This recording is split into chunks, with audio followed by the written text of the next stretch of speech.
Hello, in this module, we'll be talking about the concepts and the way to calculate the simple probability and the conditional probability.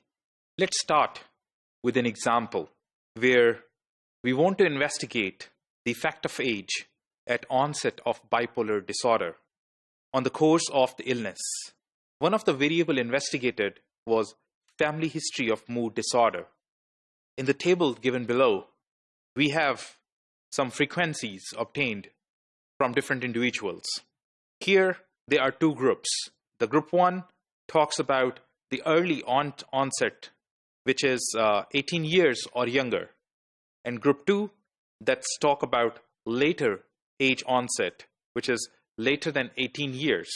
In this table, if we notice, we have given these joint totals. Within all these totals are called joint totals. These are the marginal totals, and this is a grand total. Here, there are different family history of mood disorders. The ones with no history, the ones who already have the bipolar disorder, the ones with unipolar disorder, and the ones with unipolar and bipolar. We have denoted all these events with certain alphabets, where A denotes negative, that is, no history of mood disorders. B denotes bipolar disorders, C denotes unipolar, and D accordingly.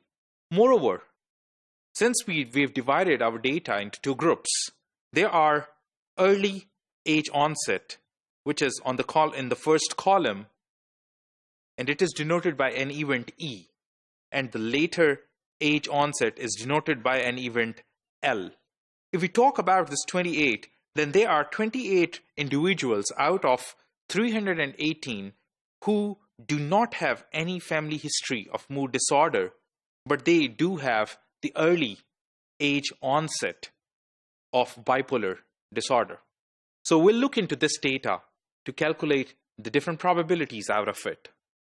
Our question turned out to be that what's the probability that this person, that one person that's selected, will be 18 years old or he's younger. Over here, we are talking about the ones who are early age onset. Therefore, our interest lies in the early age onset. This event E is an event of interest, which is age of a person selected is 18 years or younger.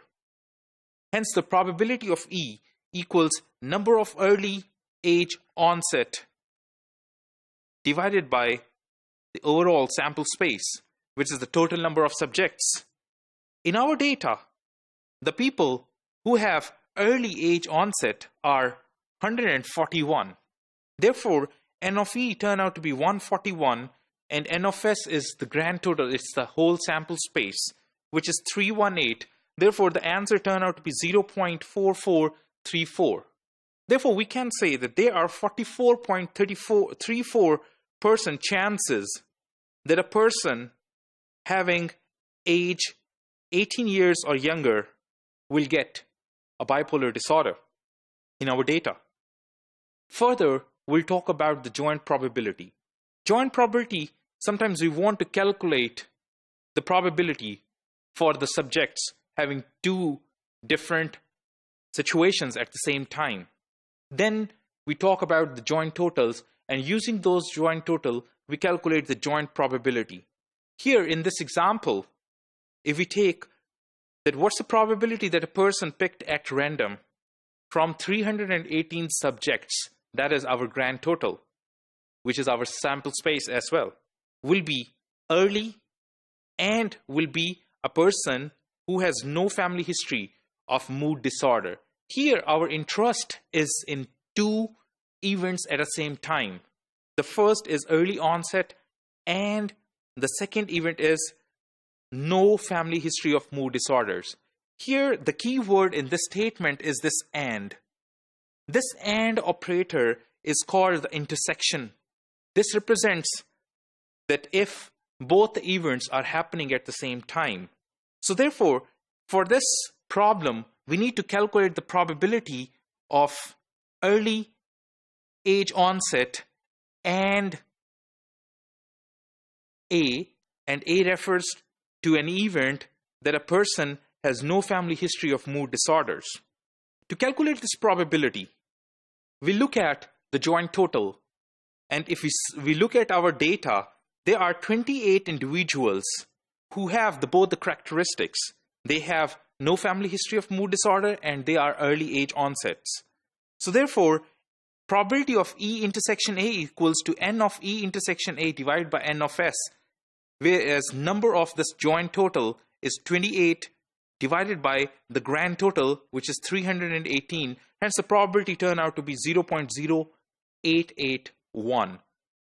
Here, I want to emphasize on one thing, that there is a rule that probability can never go less than 0 and it can never go beyond 1. Therefore, all the probability results will be between from 0 to 1.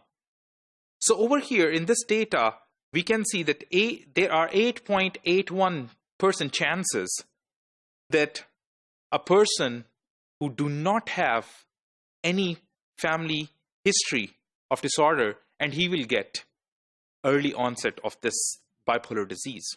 The other type of probabilities are called marginal probabilities. For marginal probability, we'll talk about the marginal totals. So here we take the ratio of the marginal total with the grand total. So taking the example of this data for the family history of mood disorders by age group, if we want to calculate the probability that a person picked at random from the 318 person is an early age of onset subject. Here, our event of interest is E, that is early age onset, which is 18 years or younger. If the probability of E is equals to number of times this event occurs divided by the sample space, which is 141 divided by 318. Hence, it is 44.34% chances of having an early onset of this disease. And this probability is called a marginal probability because it makes use of this marginal total. If we want to calculate the marginal probability for the later onset, we'll take 177 by 318. This will give us the probability of later onset. And similarly, for the negative and bipolar disorder A, B, C, D, all the events, we'll take the marginal total and divide them by grand total to calculate the probabilities of to calculate their marginal probabilities. There's this general definition for the marginal probabilities, that given some variable that can be broken down into M categories, designated by A1, A2 up till AM. These are M different categories for event A.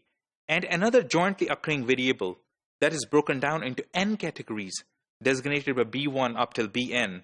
Then the marginal probability of A, which is known as probability of AI, is equal to the sum of the joint probabilities of AI.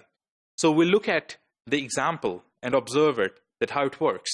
That if our interest is to calculate the probability of early onset of the disease, it will be the addition of all the joint probabilities, which is probability of E intersection A, probability of E intersection B, probability of E intersection C, and probability of E intersection D. And all these probabilities turn out to be, if we add all these probabilities, we'll see that the answer turn out to be 0.4434, which is the overall probability of early onset of the disease.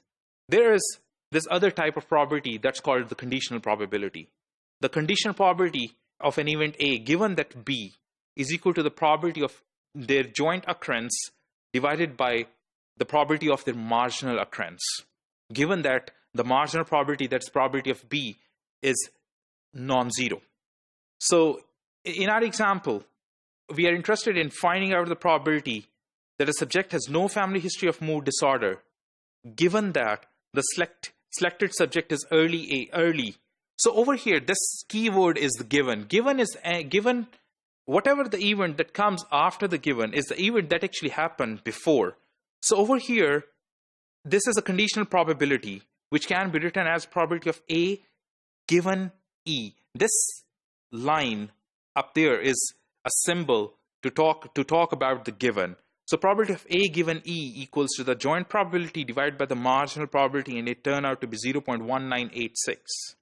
So this probability can directly be calculated as N of A intersection E divided by N of E, because in both the cases, denominator is N of S, and hence it get cancelled, and it turned out to be 0.1986, which is just the joint total with the marginal total.